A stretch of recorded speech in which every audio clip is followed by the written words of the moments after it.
lemos nas Escrituras que o ministério do Senhor Jesus Cristo girava em torno de um conceito fascinante. Esse era o foco do ministério dele, tudo girava em torno daquele conceito, daquela ideia, daquele tema. E a partir dali, todo o ministério era coordenado. Esse conceito fascinante é o reino de Deus. Quando o João o Batista anuncia a vinda de Jesus e prepara o caminho para Jesus, ele resume a sua mensagem em poucas palavras. O reino de Deus está próximo, arrependam-se. E quando Jesus inicia o seu ministério, parece que a mensagem dele se resumia a isso também.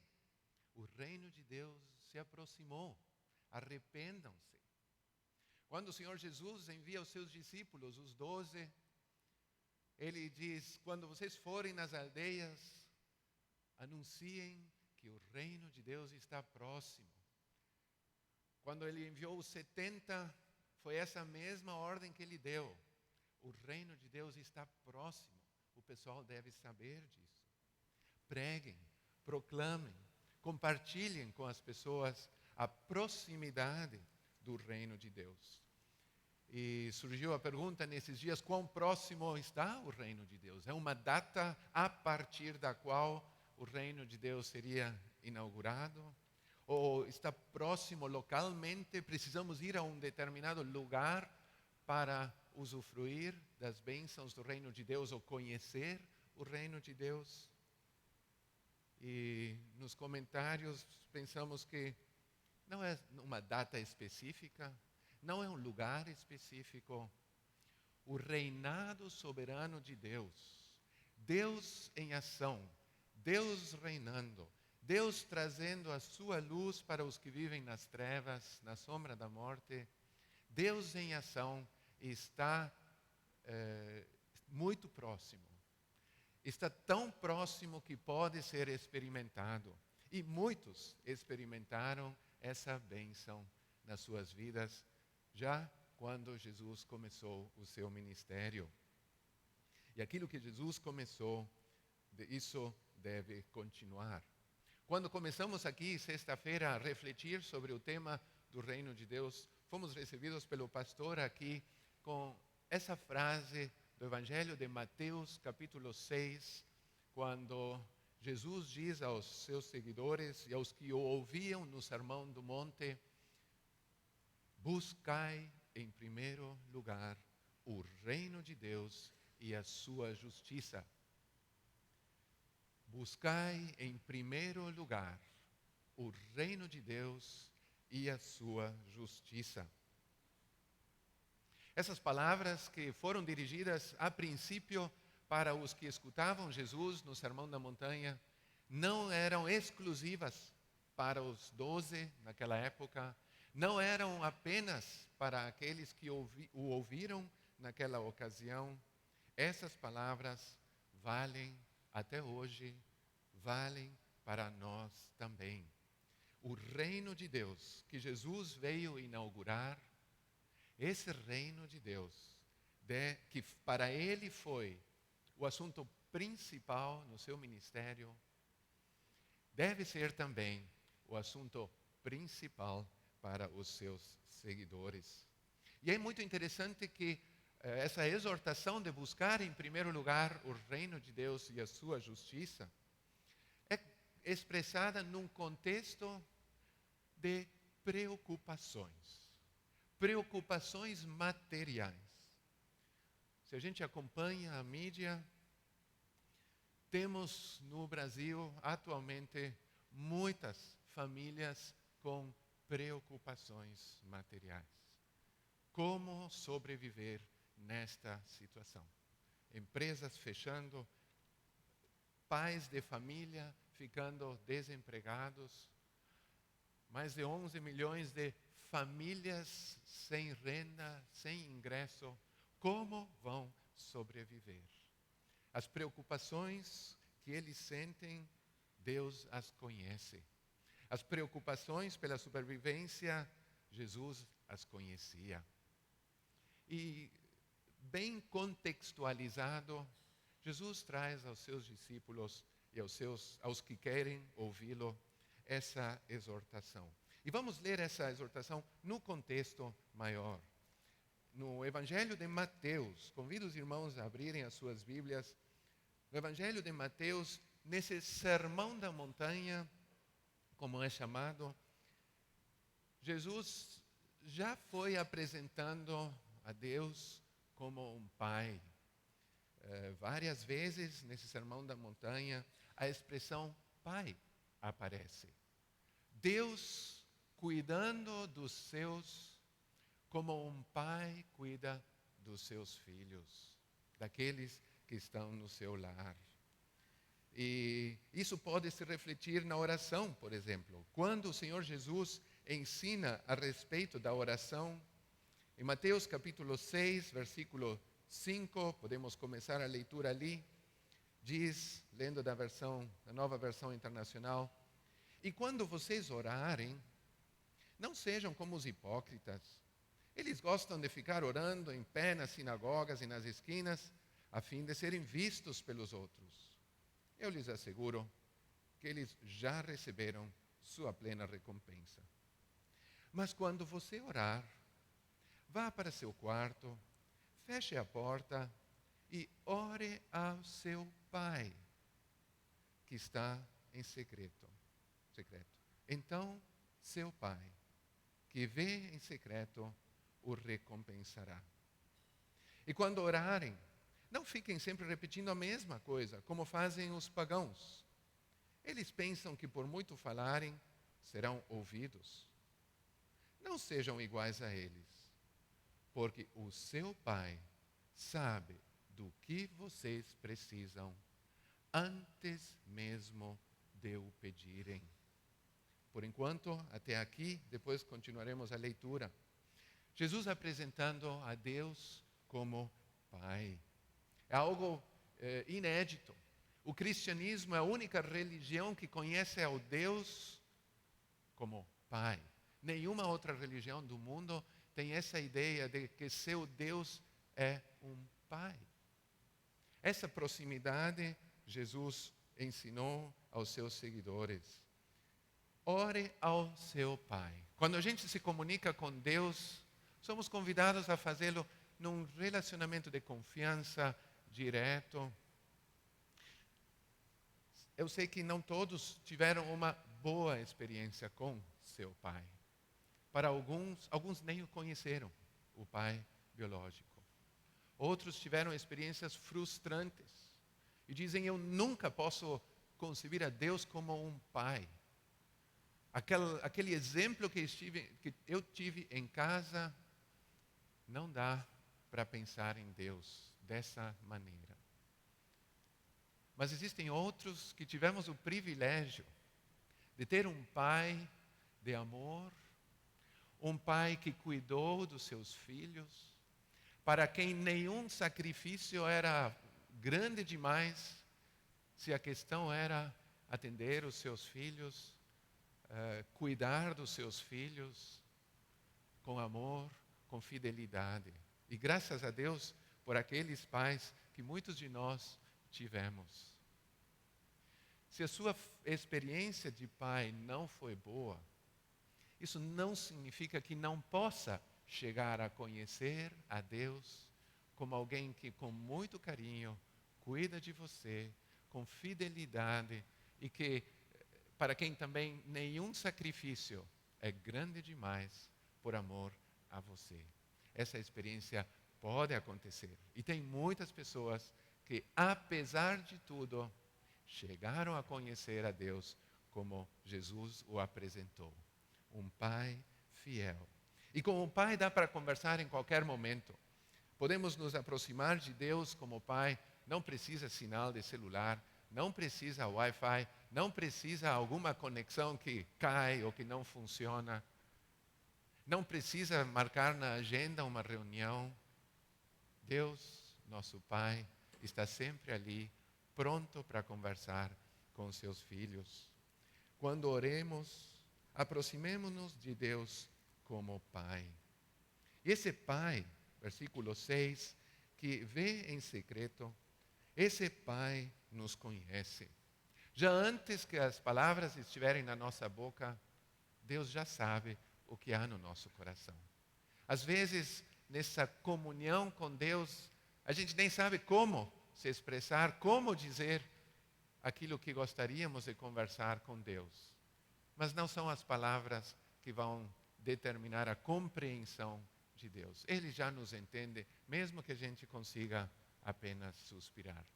O nosso Pai está ali para conversar com seus filhos. E diz no versículo 8 que o seu Pai sabe do que vocês precisam antes mesmo de o pedirem. Por isso, já que isso é assim, Jesus sugere um modelo de oração. Dirijamo-nos a Deus em oração, por exemplo, com essas palavras: Pai nosso, que estás no céu. Mas lemos também no profeta Isaías que Deus não está apenas no céu, num lugar que a gente não conhece, não sabe exatamente onde. Diz que Deus está nos céus. Diz o profeta Isaías que Deus está no santuário, no templo. E diz que Deus está junto aos aflitos, aqueles que por algum motivo estão passando por momentos difíceis. Deus está ali. Pai nosso que estás nos céus e junto a nós aqui também. Pai nosso, santificado seja o teu nome. Venha o teu reino. Seja feita a tua vontade. Assim na terra como nos céus. Dá-nos hoje o nosso pão de cada dia. Perdoa as nossas dívidas, assim como perdoamos aos nossos devedores. E não nos deixes cair em tentação, mas livra-nos do mal, porque teu é o reino, o poder, a glória para sempre. Amém. Em outras oportunidades, haverá tempo de refletir mais sobre essa oração que Jesus ensinou. Hoje eu só gostaria de resgatar essa ideia de nos dirigir a Deus como um Pai, de pedir pela vinda do seu reino, que depois ainda veremos o que isso pode significar, e de que a sua vontade seja feita. E Jesus autoriza aqui nessa oração a pedir por aquelas coisas do nosso dia a dia. Dá-nos hoje o nosso pão de cada dia. E provavelmente Jesus não estava se limitando ao pão. O pão está aqui expressando as necessidades básicas que todos nós temos. É o pão, é a comida, é o dinheiro para a escola dos filhos, pode ser para atender necessidades de assistência médica, remédios, o que for necessário, o que for uma necessidade, podemos pedir para Deus. E o nosso Pai cuidará de nós. No versículo 19 de Mateus capítulo 6, Jesus deseja direcionar o nosso pensamento àquilo que muitas vezes se tornam prioridades na nossa vida. E Ele sabe do risco de que coisas deste mundo se tornem prioridade para nós. E Ele quer nos poupar dessas preocupações. No versículo 19, Jesus diz: não acumulem para vocês tesouros na terra, onde a traça e a ferrugem destroem, e onde os ladrões arrombam e furtam. Mas acumulem para vocês tesouros nos céus, onde a traça e a ferrugem não destroem, e onde os ladrões não arrombam nem furtam. Pois onde estiver o seu tesouro, aí também estará o seu coração. Permitam pular para o versículo 24. Ninguém pode servir a dois senhores, pois odiará um e amará o outro, ou se dedicará a um e desprezará o outro. Vocês não podem servir a Deus e ao dinheiro. Portanto, já que isso é assim, eu lhes digo, não se preocupem. Não se preocupem com sua própria vida, quanto ao que comer ou beber, nem com seu próprio corpo, quanto ao que vestir. A vida é mais importante que a comida, e o corpo mais importante que a roupa. Observem as aves do céu. Não semeiam, nem colhem, nem armazenam em celeiros. Contudo, o Pai Celestial as alimenta. Não têm vocês muito mais valor do que elas? Quem de vocês, por mais que se preocupe, pode acrescentar 1 hora que seja à sua vida? Por que vocês se preocupam com roupas? Vejam como crescem os lírios do campo. Eles não trabalham nem tecem. Contudo, eu lhes digo que nem Salomão, em todo o seu esplendor, vestiu-se como um deles. Se Deus veste assim a erva do campo, que hoje existe e amanhã é lançada ao fogo, não vestirá muito mais a vocês, homens de pequena fé? Portanto, não se preocupem, dizendo o que vamos comer, o que vamos beber, o que vamos vestir. Pois os pagãos, ou seja, aqueles que não conhecem Deus, eles é que correm atrás dessas coisas. Mas o Pai Celestial sabe que vocês precisam delas. Busquem, pois, em primeiro lugar, o reino de Deus e a sua justiça. E todas essas coisas lhes serão acrescentadas. Portanto, não se preocupem com o amanhã, pois o amanhã trará as suas próprias preocupações. Basta a cada dia o seu próprio mal. Irmãos, gostaria de compartilhar um pouquinho como esse texto se tornou importante na minha vida, como Deus usou esse texto num contexto de preocupações. Criado no Uruguai, estava cursando na faculdade de engenharia e engenharia é algo muito interessante, continua me interessando muito. A ciência traz para nós revelações muito interessantes. Deus, de vez em quando, abre um pouquinho o véu e deixa a humanidade entender parte da sua riqueza, da sua criatividade, da maneira em que Ele criou este universo e o sustenta. E eu estava na faculdade de engenharia estudando, e lá no Uruguai a faculdade de engenharia exige todo o tempo do aluno. São 24 horas por dia, 7 dias por semana, não há tempo para realizar muitas outras coisas. Se eu digo que de 300, 500, naquela época, estou falando de 35 anos atrás, naquela época, por ano entravam 300 alunos novos e por ano se formavam 3 engenheiros. Então, mostra um pouquinho das exigências dos estudos, mas são muito interessantes.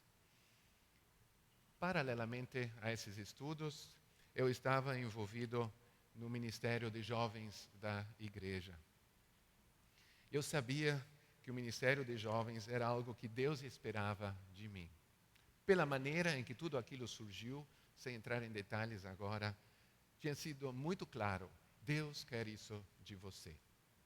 E o Ministério com Jovens crescia, havia cada vez mais responsabilidades, e principalmente no verão, quando os acampamentos eram organizados, muito preparativo era necessário. E era minha responsabilidade. Encontrar o lugar para o acampamento, providenciar barracas, o material para cozinha, encontrar cozinheiro, encontrar palestrante, definir o tema, encontrar os responsáveis pela educação física, por workshops que realizávamos. Era muito trabalho. E era um trabalho lindo, interessante. Só que chegou a hora em que já não dava para atender aos dois interesses ao mesmo tempo.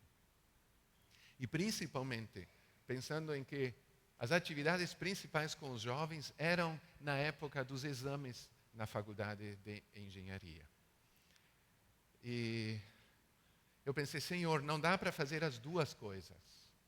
O que o Senhor quer que eu faça? Deixar o trabalho com os jovens para me dedicar à engenharia, eu não podia, porque sabia que Deus esperava esse trabalho na igreja.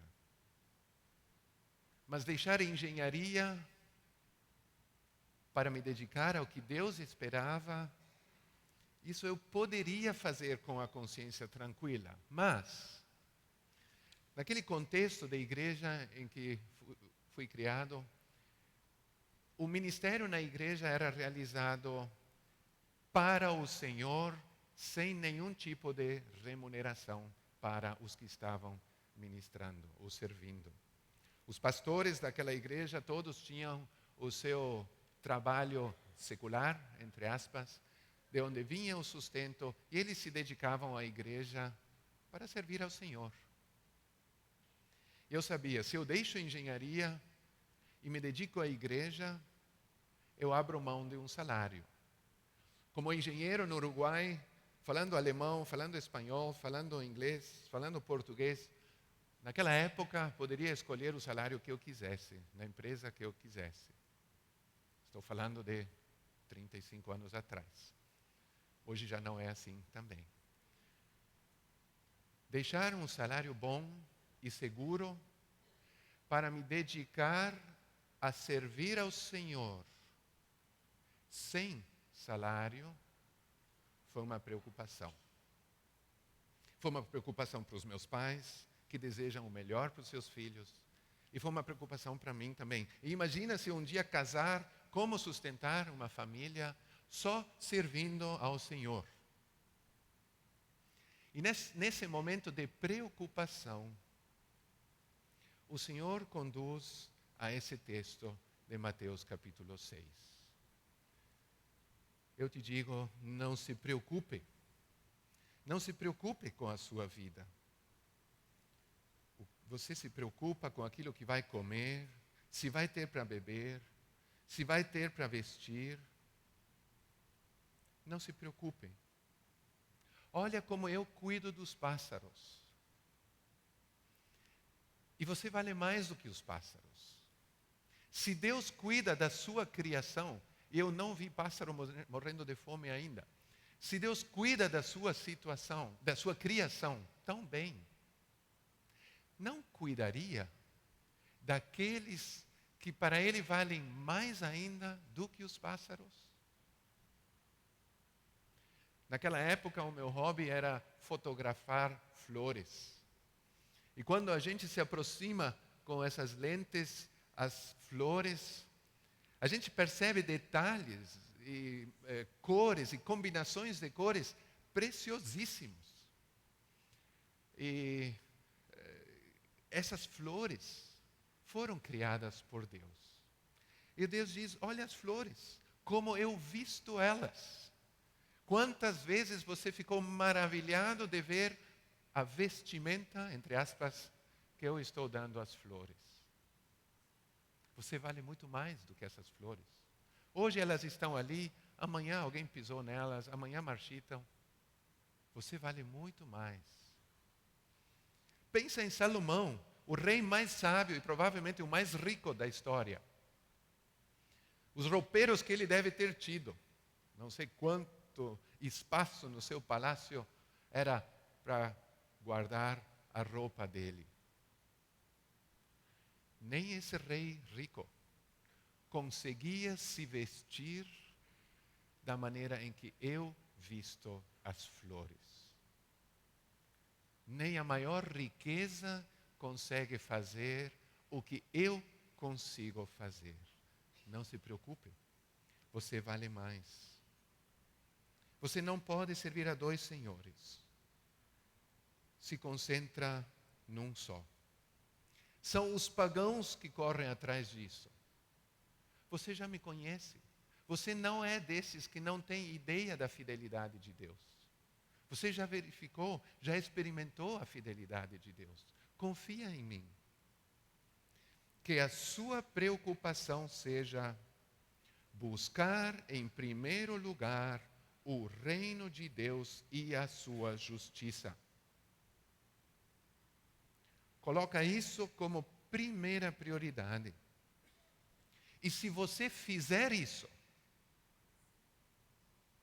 todas aquelas coisas que hoje são motivo de preocupação para ti, todas aquelas coisas serão supridas. Eu próprio, teu Deus, cuidarei desses detalhes. Quando a gente está no momento de preocupação, e Deus fala através da sua palavra e ministra ao coração, essa palavra de Deus tem poder. Essa palavra de Deus faz o que Deus quer. E essa palavra de Deus naquele dia tirou toda a ansiedade, tirou toda a preocupação, deixa os engenheiros ganharem o seu salário, vai você, sirva ao Senhor. E se deixe surpreender pela fidelidade de Deus. Irmãos, ali começou uma fase muito especial. Uma caminhada com Deus que teve os seus desafios. Claro, se não passamos por desafios, não veremos a glória de Deus também, né? Se tudo é rotina, se tudo é normal, não teremos necessidade de buscar Deus. Mas aí começou essa questão. Senhor, o que significa buscar em primeiro lugar o teu reino e a tua justiça? Eu quero isso, mas eu não sei o que isso significa. Me ensina. E aí o Senhor conduziu ao Salmo 32, versículo 8, que naquela Bíblia em alemão que eu estava lendo, dizia, e traduzido, não é literalmente o que diz na revista atualizada, nem a NVI, mas a partir do hebraico no original também diz o seguinte: eu quero te instruir e te mostrar o caminho que deves andar.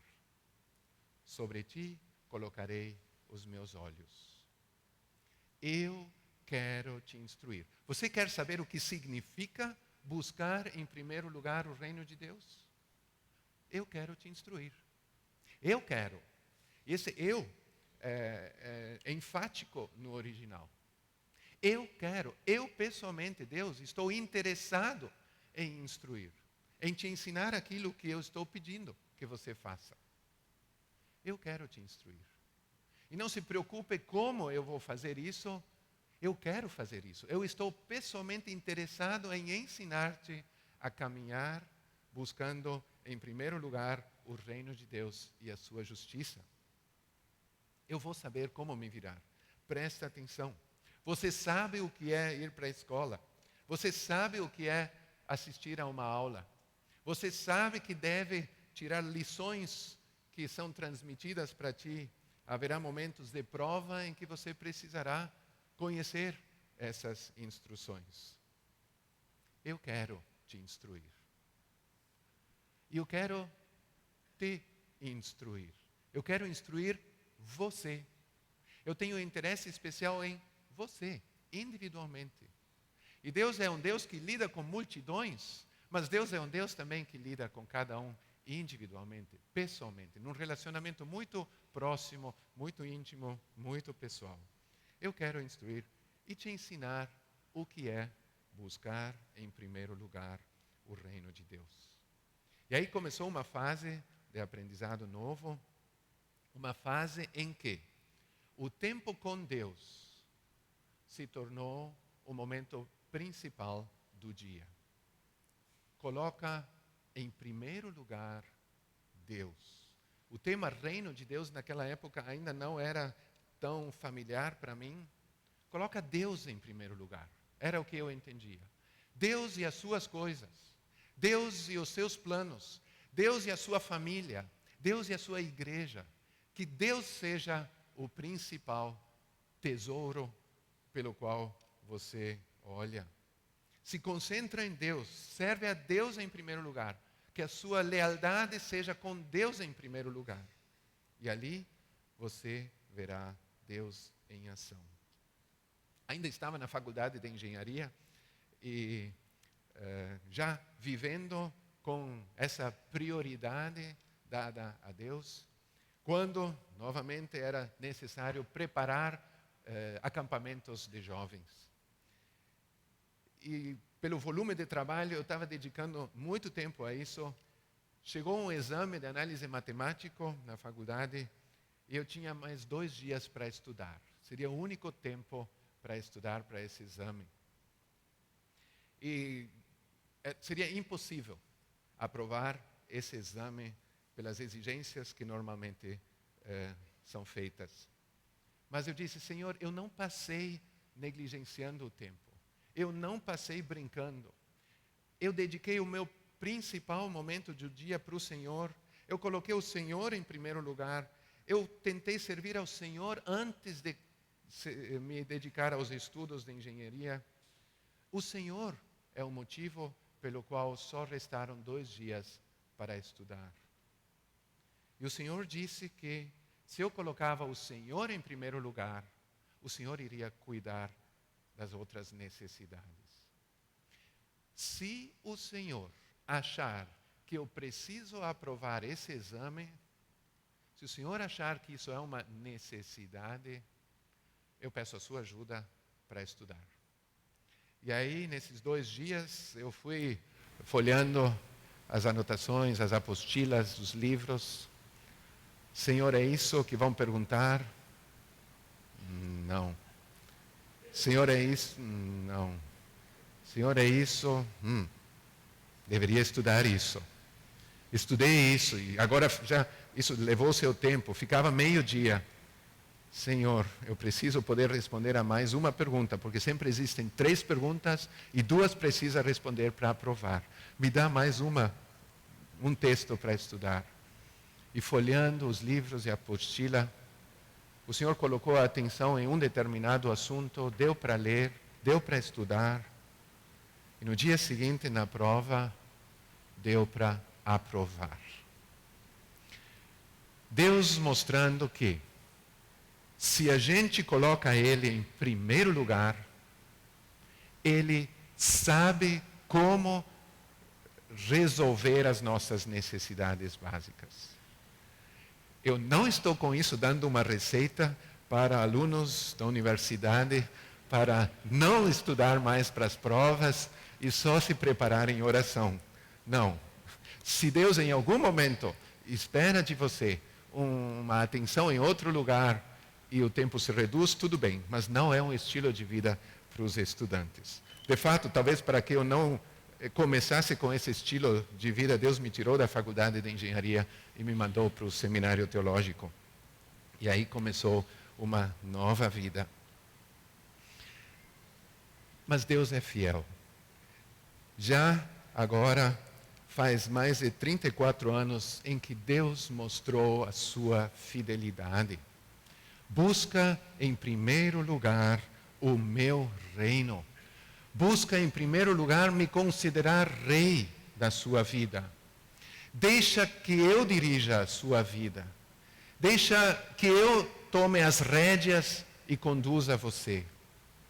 Me coloca como a figura principal, a mais importante na sua vida. Eu cuidarei de você. E Deus cuidou. Deus cuidou depois também nos estudos, no seminário teológico. A essa idade eu não queria começar nada para o qual dependesse do sustento material dos meus pais. Eu disse, Senhor, se é isso que o Senhor quer de mim, o Senhor vai ter que cuidar dos detalhes. E o Senhor foi fiel. Me lembro que o meu pai tinha oferecido um carro para eu usar, para ir para os estudos. E chegou a época em que Eu estava chegando com o carro para o seminário, a luz das reservas já não desligava mais. Às vezes começa a piscar quando o tanque começa a esvaziar, mas essa luz já não desligava mais. Eu pensei, agora você vai estacionar o carro frente ao seminário, vai ir para a aula e depois vai deixar o carro ali e voltar a pé para casa. Seriam 30 quilômetros. Para Deus isso não seria problema. Mas aquele dia, o diretor do seminário me chama para o seu gabinete. Ele disse, Johannes, você está lecionando grego aqui no seminário. Sendo aluno, a gente convidou você para colaborar dessa maneira. E você já fez isso agora, todo um mês. E nós decidimos que assim como estamos remunerando outros professores pelas aulas que ensinam, queremos também recompensar o seu esforço e te dar uma oferta. Deus antes tinha usado o texto de Hebreus 13:5. Sem amor ao dinheiro seja o vosso estilo de vida. Contentem-se com o que há. Pois o Senhor disse, eu não te deixarei, nem te desampararei. Ele usou essa palavra de Hebreus 13:5. Eu olhei na carteira, tinha ainda 25 centavos, não daria nem para pagar o ônibus. Mas Deus disse, contente-se com o que tem. Uau, eu ainda tenho 25 centavos. Ok, Deus não te deixará, nem te desamparará. E ali vem o diretor, coloca um envelope nas minhas mãos, e com esse envelope eu pude ir para o posto de gasolina e abastecer novamente. O Senhor não me deixou a pé. E ali ele começou a mostrar a sua fidelidade nos momentos mais interessantes na vida. E eu gostaria de compartilhar um pouco mais dessa fidelidade de Deus. Diz na primeira carta de Pedro que somos sacerdócio real, nação santa, povo adquirido por Deus para anunciar as virtudes daquele que nos chamou das trevas para a sua maravilhosa luz. Então, já que somos chamados para anunciar as virtudes de Deus, deixa eu usar esse tempo para isso também. Às vezes eu me pergunto, por que jogadores de futebol são tão famosos? Por que o Neymar é tão famoso? Imagino que é porque sabe fazer coisas, mas também porque recebe muitos elogios, recebe marketing, recebe propaganda. Deus é capaz de fazer muito melhor do que Neymar. Aliás, Neymar só consegue fazer o que sabe porque Deus lhe deu essa saúde. Se Deus não estivesse apoiando ele, nem seria o que ele é. Reconheça ou não reconheça a Deus na sua vida. Neymar é famoso porque nós o tornamos famoso. No Brasil, todo mundo fala de futebol. Todo mundo conhece esse nome. Jovens querem imitá-lo no corte de cabelo e outras coisas. Neymar é o ídolo. Se Deus não é tão famoso no nosso país, eu acho que é porque nós estamos falhando. Nós não estamos fazendo propaganda para Deus. Nós calamos. Em vez de proclamar as virtudes daquele que nos chamou das trevas para a sua maravilhosa luz, a gente se alegra pelas coisas que Deus faz, engolimos isso e vivemos com isso. E o nosso próximo nem sabe das maravilhas que Deus está fazendo nas nossas vidas. Nós somos os responsáveis pelo marketing de Deus. Nós somos responsáveis por tornar Deus famoso. E por isso eu acho que não é um desvio do propósito de uma reunião como essa, falar das virtudes de Deus. Deus cumpre as suas promessas. Deus cuida das nossas necessidades. Podem ser necessidades materiais, mas podem também ser necessidades de direção na vida. Isso é uma necessidade. Senhor, onde o Senhor quer que eu trabalhe? Buscar em primeiro lugar o reino de Deus e a sua justiça não significa que todos agora precisamos renunciar aos nossos empregos e só viver na igreja 24 horas por dia, 7 dias por semana, ou ser enviados como missionários para algum lugar. Deus precisa de seres humanos normais, num dia a dia normal, como luz neste mundo. E buscar em primeiro lugar o reino de Deus, é possível que um engenheiro o faça. É possível que um médico o faça, um professor na escola, qualquer um. Em quase todas as profissões é possível honrar a Deus em primeiro lugar e servir naquele lugar. Mas são perguntas, Senhor, onde eu vou trabalhar? E Deus é fiel atendendo também a essas perguntas. Chegou a época, estava servindo em outro seminário no Paraguai agora, e o foco era fazer um mestrado.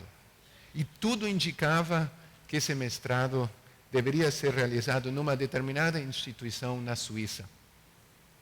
Naquela época, a Suíça era o segundo país mais caro do mundo em termos de custo de vida. E eu pensei, Senhor, como eu vou pagar os estudos lá na Suíça? A minha família não tem condições de fazer isso, a igreja não faria isso, o seminário não faz isso. Como eu vou custear os estudos na Suíça? Eu gostaria que o Senhor confirmasse, se é esse o lugar de estudos, que o Senhor confirmasse dizendo que cuidará das despesas. Eu não sei de onde eu tirei a coragem de dizer, eu hoje preciso dessa sua resposta. Eu não faria isso mais dessa maneira. Mas aquele dia eu disse, Senhor, é hoje. Hoje eu preciso saber. E no tempo devocional de manhã, eu prestei atenção no plano de leitura, li cada versículo 2 vezes. Deus não prometeu que pagaria os estudos na Suíça. Tivemos um culto de manhã no seminário, eu prestei atenção como nunca. Deus não falou que pagaria os estudos na Suíça. Ao meio-dia, em outro momento de reflexão e oração, de acordo com o plano de leitura bíblica, viria o Salmo 23. Eu disse, não, Senhor, o Salmo 23 é tão conhecido. Eu sei que no Salmo 23 não diz que o Senhor paga estudos na Suíça. E eu fechei a Bíblia de novo. E aí Deus cutucou, Johannes, você fez uma pergunta e antes de me dar a chance de responder, você já descarta que eu vou responder?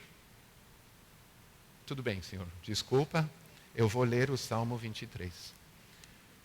E começando a leitura, o Senhor é o meu pastor, nada me faltará. Essas palavras cativaram a atenção. Continuei lendo até o final, mas precisei voltar. O Senhor é o meu pastor, nada me faltará.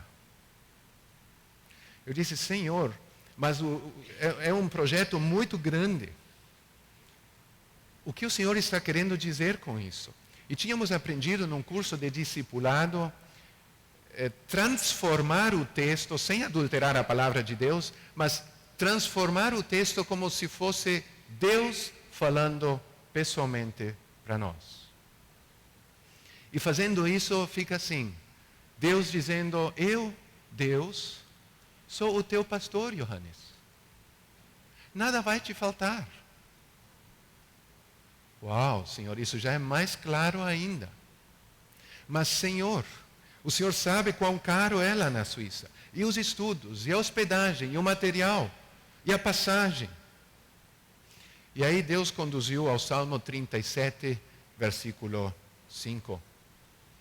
Entrega o teu caminho ao Senhor. Confia nele.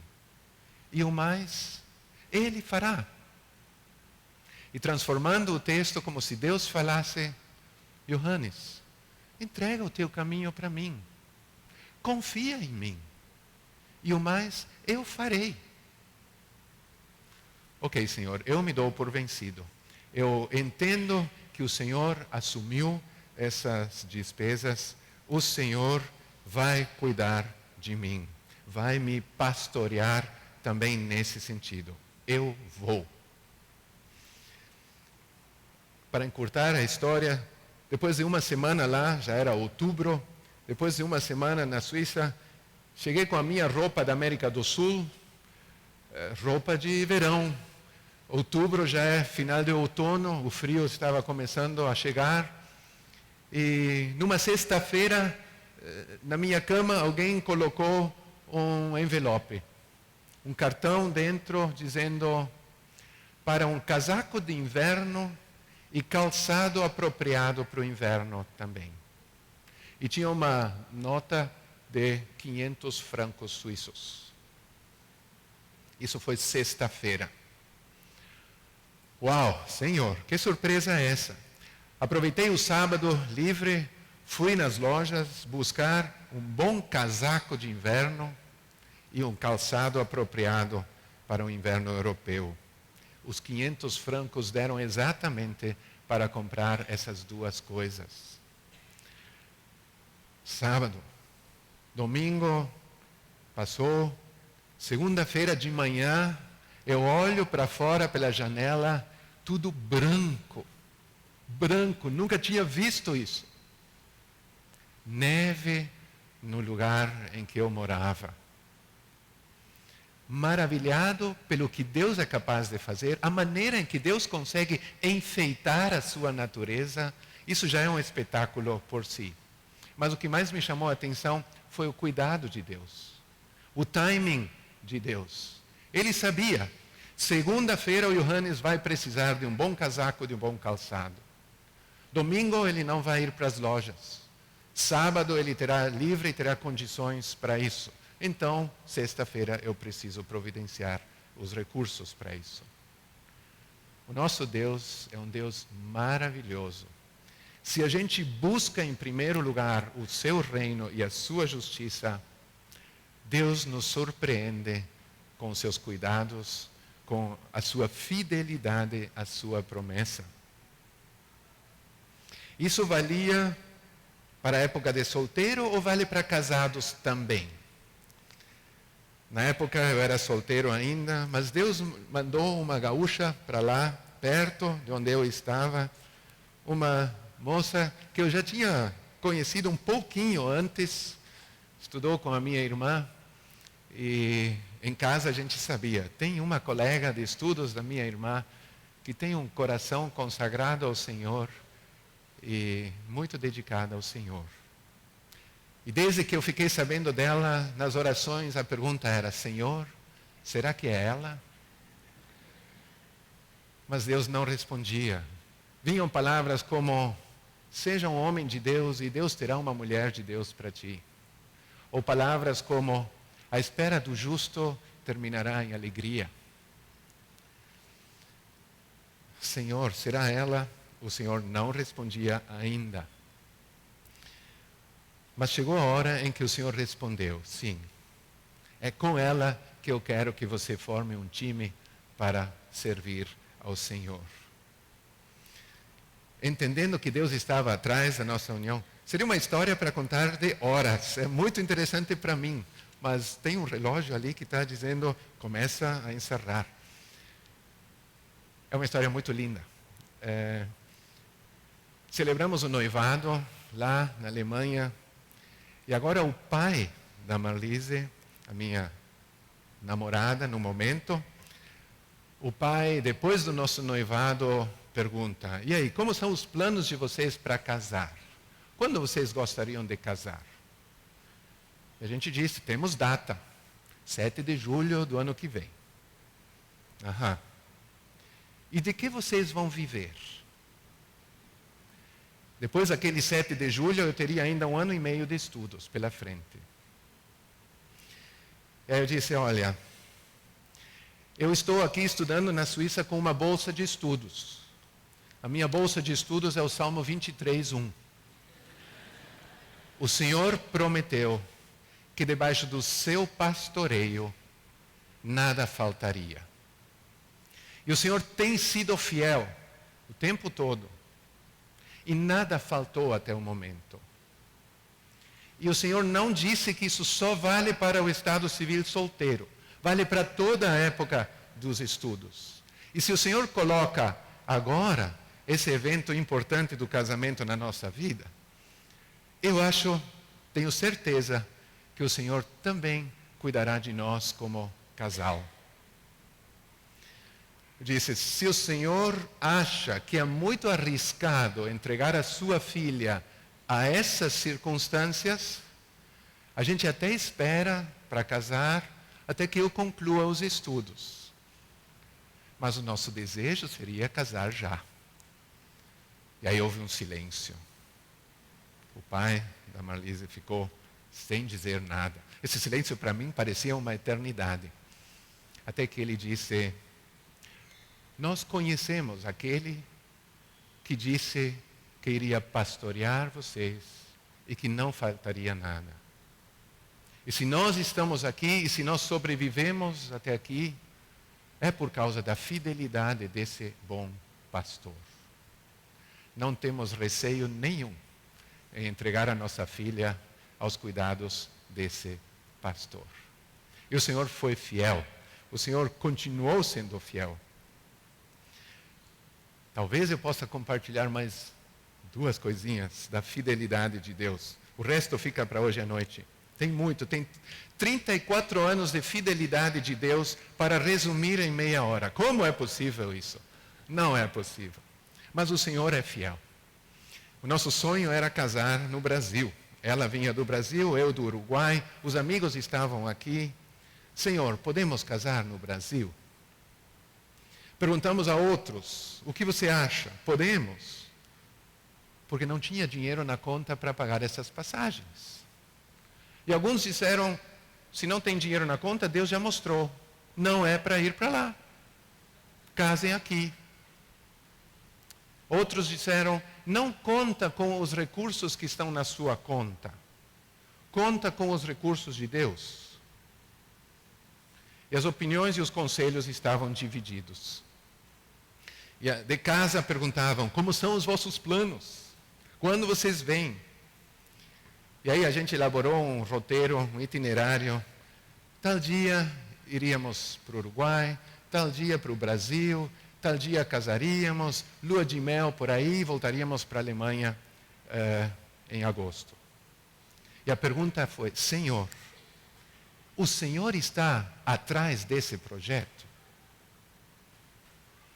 E naquele dia em que essa pergunta específica foi feita, o primeiro versículo que no plano de leitura apareceu foi de Gênesis 24, versículo 56, em que dizia, não me detenham, pois o Senhor concedeu graça à minha viagem. Uau! Senhor, essa palavra encaixa perfeitamente na pergunta. Mas, Senhor, eu não tenho dinheiro, ela, estagiária, não tem dinheiro, mas eu vou ser responsável pelas passagens de nós dois. Significa que o Senhor está aprovando uma viagem para o casamento?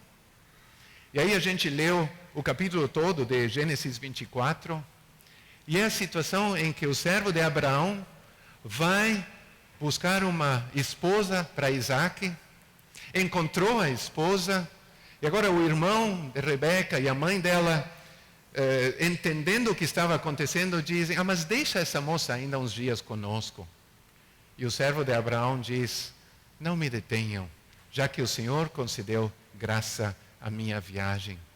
Então era uma viagem para um casamento.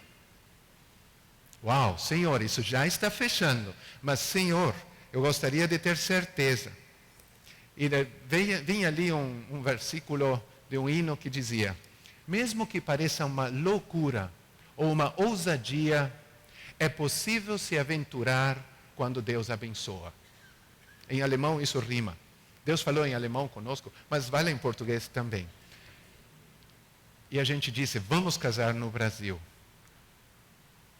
Ainda faltavam 3 semanas para essa viagem. Na próxima vez que a gente foi num culto na igreja, depois do culto, um casal se aproximou de nós e disse: olha, estamos muito interessados no casamento de vocês, mas não vamos poder participar. Então nós decidimos que, como presente de casamento, queríamos dar para vocês as passagens.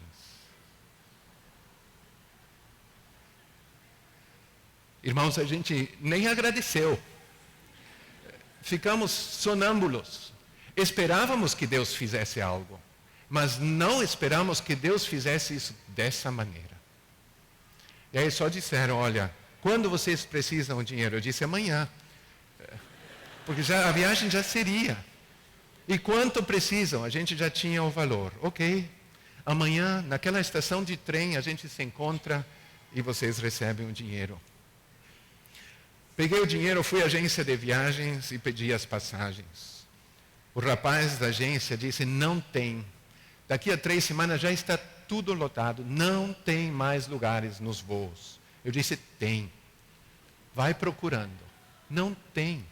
Eu pensei: Deus não vai dar o dinheiro para a passagem se não tiver espaço no avião. Deus só faz coisas completas e perfeitas. 1h30, aquele rapaz esteve lá na agência procurando no computador por lugares para essa viagem. Até que no momento ele disse: aqui abriram 2 lugares. Pois é, Deus iria fazer isso. Só era esperar o momento de Deus. Só podemos continuar hoje à noite. Irmãos, busquem em primeiro lugar o reino de Deus e a sua justiça. O que significa isso? Colocar Deus em primeiro lugar. Os interesses de Deus em primeiro lugar. Ou quando Jesus disse: se alguém quer vir após mim, negue-se a si mesmo. Tome a sua cruz e siga-me. No contexto, a gente leu a oração que Jesus ensinou: venha o teu reino, faça-se a tua vontade. Está tão junto ali. Viver com Deus como rei é viver de acordo com a vontade desse rei. Já não é a minha vontade, agora é a vontade de Deus. É Ele que nos comprou, é Ele que tem todos os direitos reservados. Se a gente concede a Ele todos esses direitos, o reconhece como rei, permite que Ele dirija a vida, irmãos, é a aventura mais radical que existe. Não existe aventura mais preciosa do que entregar a vida ao Senhor e dizer: Senhor, faça de mim o que quiser, no lugar que o Senhor quiser, da maneira que o Senhor quiser, mas que seja de acordo com a sua vontade, para a sua glória. Busque em primeiro lugar o reino de Deus e a sua justiça. Resumindo, buscar a justiça de Deus no Evangelho de Mateus significa buscar viver de acordo com as expectativas de Deus. Procure entender a vontade de Deus para a sua vida e procure viver de acordo com essa vontade. Coloque essa como sua prioridade. E assim como Jesus veio trazer o céu para a terra, povos que viviam nas trevas viram uma grande luz. Quando Jesus trazia a bondade de Deus, o amor de Deus, a cura de Deus, o livramento de Deus para pessoas que viviam em suas necessidades. Esse mesmo Jesus que dessa maneira trazia o reino de Deus para as pessoas, esse Jesus disse: deixem também vocês a sua luz brilhar, para que vejam as boas obras e glorifiquem ao Pai Celestial. Para que vejam uma vida na qual Deus abençoa aqueles a quem Ele dirige o seu favor. E as pessoas fiquem maravilhadas pelo Deus que as ama e deseja o melhor para elas. Busquemos em primeiro lugar o reino de Deus e a vida de acordo com a sua vontade. E deixemo-nos surpreender pela fidelidade, pelo cuidado, pelo pastoreio desse Deus, que é fiel e não pode ser infiel. Hoje cantamos, Tu és fiel, Senhor, e Deus é fiel. Querido Pai Celestial, só podemos agradecer ao Senhor por sua exortação de nos tirar das preocupações do dia a dia para colocar a nossa atenção no Senhor, para colocar o Senhor como o principal na nossa vida, como primeira prioridade na nossa vida, para deixar que o Senhor reine na nossa vida, seja na vida pessoal, na vida familiar, na vida que estamos levando na igreja. O Senhor nos exorta a isso, mas não só para que a gente se entregue ao Senhor, mas também porque o Senhor quer mostrar a sua bondade, a sua fidelidade e nos surpreender. Querido Pai Celestial, eu gostaria de pedir ao Senhor por cada um que está aqui nos acompanhando. O Senhor sabe o que nesse momento está passando na sua vida. O Senhor sabe o que está acontecendo no seu lar. O Senhor sabe o que está acontecendo na sua vida profissional. O Senhor sabe das dúvidas, sabe dos desempregados, sabe daqueles que não têm nada e dependem totalmente do Senhor. Querido Pai Celestial, eu gostaria de pedir, abençoa a cada um da maneira em que cada um está precisando nesse momento. Eleva o olhar para o Senhor, aumenta a confiança no Senhor e recompensa essa confiança, Senhor, para a sua honra, para a sua glória. Amém.